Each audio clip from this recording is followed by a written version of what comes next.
Hello everyone. পৃথিবীর সবচেয়ে সুন্দর দেশগুলোর মধ্যে একটি হচ্ছে মালদ্বীপ। যারা মালদ্বীপ ঘুরতে যেতে চান বা মালদ্বীপ নিয়ে কিউরিয়াসিটি আছে, আজকের ব্লগটি তাদের জন্য। এই তো কিছুদিন আগে আমি, আমার ওয়াইফ এবং আমার বেবি তিনজনে মিলে ঘুরে এলাম মালদ্বীপ থেকে।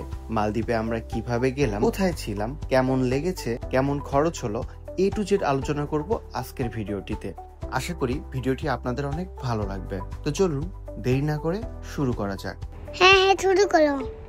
আমরা জার্নির 2 সপ্তাহ আগেই এয়ার টিকিট ও হোটেল বুকিং দিয়ে রেখেছিলাম, কেন? যাতে ওখানে গিয়ে আমাদের বেশি প্রেশার না নিতে হয়।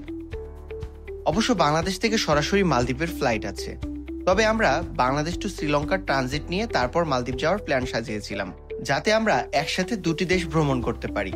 মালদ্বীপের পরপর আমাদের প্ল্যান ছিল শ্রীলঙ্কা ঘোরা। তবে এই ব্লগে আমরা শুধুমাত্র মালদ্বীপ ট্যুরের আদ্যপান্ত শেয়ার করব।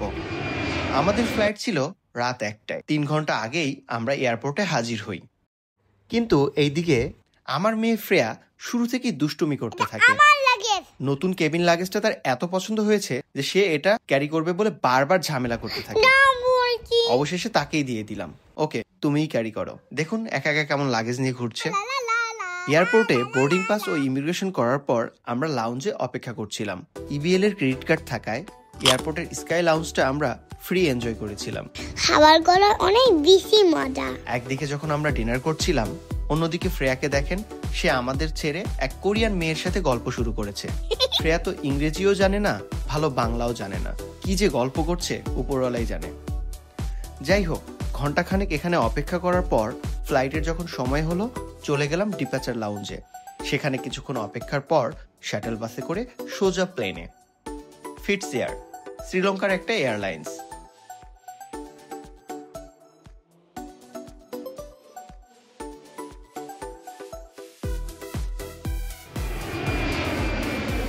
দীর্ঘ 3 ঘন্টা 45 মিনিট পর আমরা পৌঁছে গেলাম শ্রীলঙ্কায়।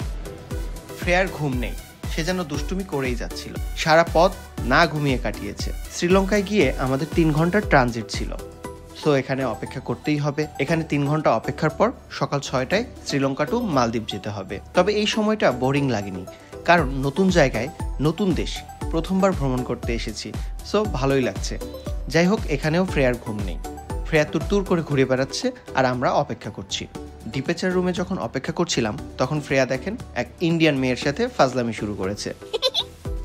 যাই হোক, এভাবেই সময় কাটছিল। এরপর দীর্ঘ 3 ঘন্টা পর আমাদের ট্রানজিট শেষ হলো। ভোরে আমরা শ্রীলঙ্কা থেকে রওনা করি স্বপ্নের মালদ্বীপের উদ্দেশ্যে। অবশেষে প্রায় 1.5 ঘন্টা পর আমরা চলে যাই মালদ্বীপে। মালদ্বীপে নেমে ইমিগ্রেশন শেষে চলে এলাম এয়ারপোর্টের বাইরে। সেখানে হোটেল কর্তৃপক্ষ আমাদের রিসিভ করলো। ব্যাস, চোখ ধাঁধানো স্বপ্নের মালদ্বীপ।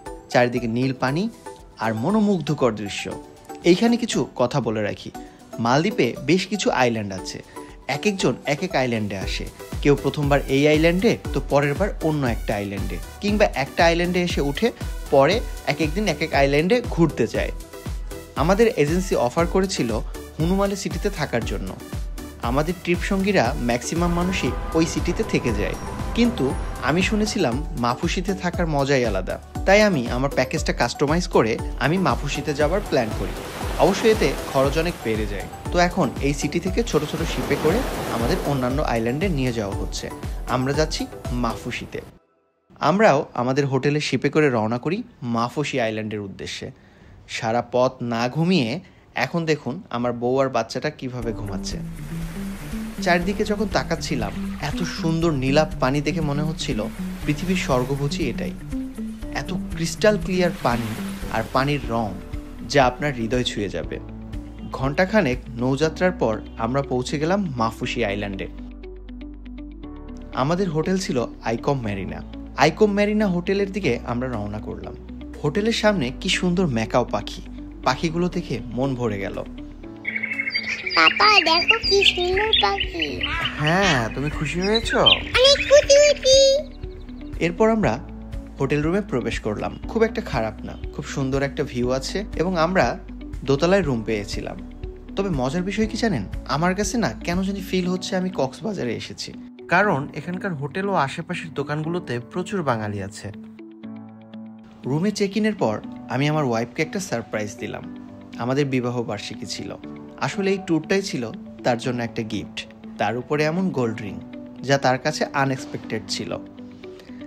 যাই হোক, আমাদের ভ্যাকেশন তো শুরু হলো। একটু রেস্ট করলাম, তারপর লাঞ্চ করতে গেলাম। এরপর রুমে কিছুক্ষণ রেস্ট করার পর যখন সন্ধ্যা নেমে এলো, আমরা চলে গেলাম সি বিচের ধারে। এত সুন্দর পানি, রাতের বেলাও চকচক করছিল, মনে হচ্ছিল এখানে এখন নেমে গোসল করে যাই। সবচেয়ে ইম্পর্ট্যান্ট বিষয় হচ্ছে আগামীকাল কি করব। সেই প্ল্যানটা আপনাকে এই রাতেই সাজিয়ে ফেলতে হবে। এখানে এসে পরদিন অ্যাক্টিভিটি প্ল্যান যদি আপনি না করেন, তাহলে পরদিন আপনাকে রুমেই কাটাতে হবে।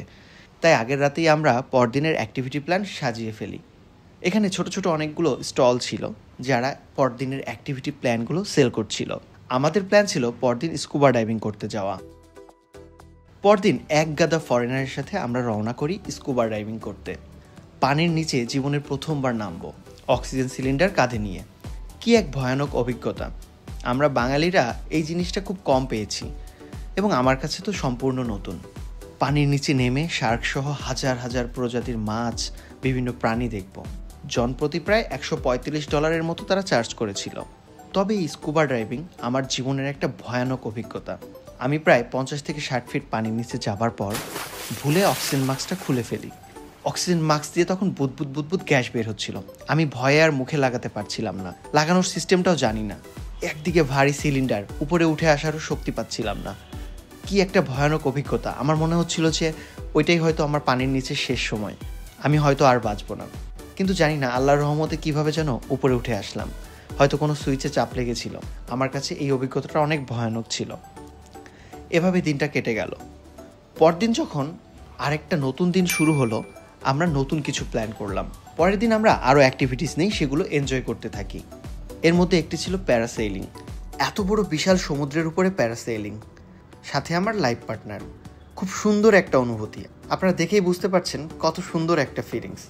মনে হচ্ছিল এই ফিলিংস কোটি টাকার ফিলিংস। আমাদের এই ভিডিওগুলো তারা এক্সট্রা টাকা নিয়ে ড্রোন শ্যুটে করে দিয়েছিল, তবুও সার্থক, স্মৃতিটা থাকলো। এক বিশাল সমুদ্রের উপরে যখন আমরা দুলতেছিলাম আর দীর্ঘ সময় এভাবে আমরা ভেসে বেড়াচ্ছিলাম, এক অন্যরকম অভিজ্ঞতা। দুজন খুনসুটি গল্প করছিলাম আর চারিদিকে দৃশ্য দেখছিলাম। এই রাইডগুলোতে আমার মেয়ে ফ্রেয়াকে নেওয়া হয়নি, এই জন্য ওর মনটা একটু খারাপ। এরপর আমরা আরেকটি অ্যাক্টিভিটিস নেই, স্পিড বোর্ডে। একজন ড্রাইভার অবশ্য ড্রাইভ করছিল, আর পেছন থেকে আমরা পুরো শহর ঘুরে ঘুরে দেখছিলাম।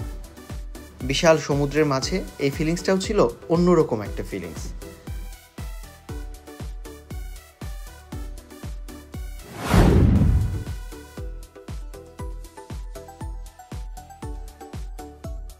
এটার পর আমরা আরেকটি অ্যাক্টিভিটিস করি। এই রাইডটা এক অন্যরকম ফিলিংস। আমার মেয়ে সহ আমরা 3 জন মিলে বিশাল সোফার মতো এই জিনিসটার উপরে বসে থাকি, এবং তারা আমাদের নিয়ে পুরো শহরটা ঘুরে ঘুরে দেখাচ্ছিল। এত বড় সমুদ্র ঘুরে ঘুরে দেখছিলাম, ঢেউয়ের তালে তালে এমনভাবে জাম্প করছিলাম, মনে হচ্ছিল 3 জন 3 দিকে উড়ে চলে যাব। বাবা, আমার অনেক মজা লাগছে। সত্যি অসাধারণ একটা মোমেন্ট। এই অ্যাক্টিভিটিসটা আমার কাছে দারুণ লেগেছে। এভাবে কাটলো আমাদের পুরো দিন। আপনারা যারা মালদ্বীপে আসবেন তাদের জন্য একটা সাজেশন, আপনারা অবশ্যই এই রাইডটা ট্রাই করবেন। আমাদের এটা খুবই ভালো লেগেছে। আসলে এটার মাধ্যমে আপনারা 2টা ফিলিংস পাবেন, একসাথে সমুদ্রটাও দেখতে পারবেন আর পুরো শহরটাকেও ঘুরে ঘুরে দেখতে পারবেন। মালদ্বীপে এসে যদি শুধু হোটেলে বসে পানি দেখেন, তাহলে আপনার কাছে এনজয়টা একটু কমই মনে হবে। আপনি যদি এরকম রাইড শেয়ার করেন বা এরকম অ্যাক্টিভিটিসগুলো এনজয় করেন, তাহলে আপনাদের খুবই ভালো লাগবে। জনপ্রতি আপনাদের হয়তো $100 থেকে $200 মতো খরচ হবে, কিন্তু এই অ্যাক্টিভিটিসগুলো আপনাকে চিরস্মরণীয় একটা ফিলিংস দিয়ে রাখবে। দেশে ফিরে আপনার অন্য কিছু মনে থাকুক বা না থাকুক, এই অ্যাক্টিভিটিসগুলোর কথা আপনার ঠিকই মনে থাকবে। তো যাই হোক, এবার আমরা আমাদের গল্পে ফিরি। আমরা কিন্তু সারাদিন এভাবে অ্যাক্টিভিটিস করতে থাকি আর গ্যাপে গ্যাপে মালদ্বীপের বিভিন্ন ফুড ট্রাই করতে থাকি। মালদ্বীপের খাবারগুলো এক একটা এক এক রকমের। তো কোনটা খাবো, কোনটা ভালো লাগবে, কোনটা টাকা নষ্ট হবে, এইসব চিন্তা না করে আমরা বুফেগুলো নিয়েছিলাম। বিভিন্ন টাইমে আমরা বুফে ট্রাই করি, যেটা ভালো লাগে সেটা বেশি করে খেতাম। তো আপনারাও এটা ট্রাই করতে পারেন। এখানকার বুফে খরচগুলো ছিল $10 থেকে $20 পর্যন্ত জনপ্রতি। এবার আপনাদের মালদ্বীপ সম্পর্কে একটা ধারণা দিই। মালদ্বীপের কিন্তু যারা লোকাল স্থানীয়রা আছেন, তারা কিন্তু ভিন্ন আইল্যান্ডে থাকেন, আর ট্যুরিস্ট আইল্যান্ডগুলোতে শুধুমাত্র ট্যুরিস্টরাই থাকেন। এবং আরেকটা মজার বিষয় হচ্ছে, এখানে কিন্তু রাত 8টা-9টার পর থেকে একদম নীরব হয়ে যায়। সব স্টলগুলো বন্ধ হয়ে যায়, সব রেস্টুরেন্টগুলো বন্ধ হয়ে যায় এবং সবাই যার যার হোটেলে অবস্থান করে। অর্থাৎ বাংলাদেশের কক্সবাজার কিংবা সেন্ট মার্টিনের মতো এত লোক সমাগম এখানে পাবেন না। বিভিন্ন খাবারের দোকান বা স্টল খোলা পাবেন না, আপনাকে হোটেলেই অবস্থান করতে হবে। কিংবা আপনি চাইলে একা বাইরে বের হতে পারেন, কিন্তু লোকজন তেমন একটা দেখতে পাবেন না। খুব নির্জন থাকে জায়গাগুলো, তবে এখানে অনেক সেফ, কোনো চুরি ডাকাতি বা এই ধরনের কোনো ঘটনা ঘটে না। তবে 10টার আগ পর্যন্ত সন্ধ্যা থেকে এখানে বিভিন্ন পার্টি হয়ে থাকে, বিভিন্ন হোটেলের সামনে কনসার্ট টাইপের বিভিন্ন প্রোগ্রাম হয়ে থাকে। বিকিনি বিচের পাশে এক গাদা লোক এসে এখানে ডান্স করতে থাকে, মিউজিকের তালে তালে এনজয় করতে থাকে, বিভিন্ন হোটেলে পার্টি হতে থাকে। অনেক এনজয় করার মতো সময়ই হচ্ছে সন্ধ্যা থেকে রাত 8টা-9টা পর্যন্ত। আমরা সবাই এখানে খুব একটা এনজয় করলাম রাতটা। এরপর যখন আরেকটা দিন শুরু হলো, এই দিনটা আমাদের লাস্ট ডে ছিল। আজকেও আমরা বেশ কিছু অ্যাক্টিভিটিস নিয়েছি। তার মধ্যে প্রথমে ছিল লাকি ডলফিন। আমরা যখন সমুদ্রের মাঝখানে ঘুরছিলাম, চারিদিক থেকে ডলফিনগুলো জাম্প করছিল। এটা দেখতে এক অদ্ভুত অন্যরকম সুন্দর একটা মোমেন্ট লাগছিল। ওই দেখো ডলফিন, কি সুন্দর খেলা করতে, ডলফিনটা ডান্স করতে।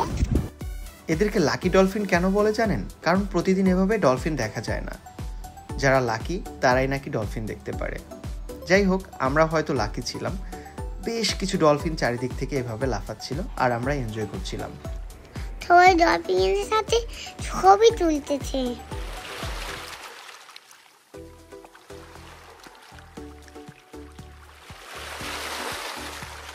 এরপর যে অ্যাক্টিভিটিসটা নিয়েছিলাম সেটা ছিল শার্ক বে। বড় বড় শার্কের মাঝখানে এভাবে শুয়েছিলাম। এই ফটো অনেকেই তুলে থাকেন। দেখবেন মালদ্বীপের ম্যাক্সিমাম মানুষ এভাবে বিশাল শার্কের মধ্যে শুয়ে থাকে এবং উপর থেকে ড্রোনের মাধ্যমে ভিডিও করা হয়। আমিও বাবার সাথে যাব। তুমি গেলে তোমাকে শার্ক খেয়ে ফেলবে। খুব সুন্দর এমন নীল পানির মধ্যে সুইম করার মজাটা যে কেমন, যারা এসেছেন তারা বুঝতে পারবেন। এভাবে পানির মাঝে আমাদের সারাটা দিন কেটে যাচ্ছিল। ড্রোন শুটের ছবি এবং পানির নিচে নানাভাবে ছবি তোলা হচ্ছিল। বিভিন্ন ফরেনাররাও ছবি উঠতেছিলেন। সুইম করছিলাম, তারা আমাকে বলতেছিল পানির নিচে গিয়ে বেশ কিছু ছবি তুলতে। আমি আমার মতো পোজ দিচ্ছিলাম। অন্যদিকে দ্বিতীয়াও নেমেছিল আমার সাথে। দ্বিতীয়ার আমি বেশ কিছু ছবি তুলি। আমাদের মেয়ে ফ্রেয়া বারবার নিচে নামতে চাচ্ছিল। সে রেডি হয়ে বসেছিল কখন নামবে সে, কিন্তু এত বড় বড় সামুদ্রিক মাছের মধ্যে তাকে নামাতে একটু ভয়ই পাচ্ছিলাম।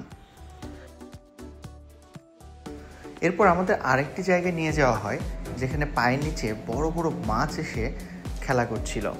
সেখানে কিছু ছবি তুলি এবং আবার চলে যাই অন্য একটি স্পটে।